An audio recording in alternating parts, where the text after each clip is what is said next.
So near the end of 1984, Atari Games put out their classic Marble Madness. Yeah, Marble Madness, the first game to ever have the player be a marble.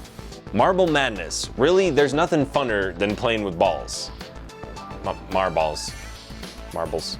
You had a marble, you had a trackball in the middle to control your marble through, what was it, like a half a dozen courses? Really fun, really original concept. I always loved the isometric sort of like MC Escher kind of artwork where it like a staircase goes up but goes down simultaneously. It just had this weird look. It's the only video game ever where the controller is your main character, basically.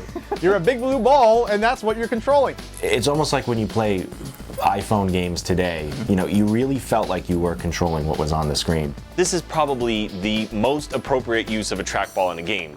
I mean, it's like marble shaped, and the way you move around just makes sense because you're moving a marble. One idea that they didn't implement, which I thought they should have, was some sort of like trackball with force feedback. How would that work? Well, you know, to compensate for the inertia of the ball keep rolling and you're going to have to go against it. But they didn't. It worked out fine. And the cool thing about the courses, though, is that you can take risks. Sometimes there are shortcuts and alternate paths, or if you can be a little fancier, know what you're doing, you can shave off a few precious seconds. You know, it's really fitting that they named it Marble Madness because the game drove me out of my mind.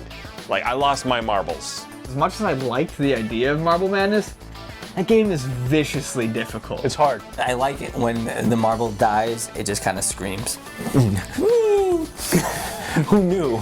These little glass balls had feelings and emotion. This slow-ass broom and dustpan comes out and sweeps up your ball and wastes like 5 seconds off the clock. Takes a sweet-ass time, it does. Sweet-ass time. I hate that damn thing, and I always wish for that dumb magic wand to come down and give me 10 more seconds, but you know, it never does. Marble Madness was one of the first games to use true stereo sound, and it sounded awesome. The music is really great in this game.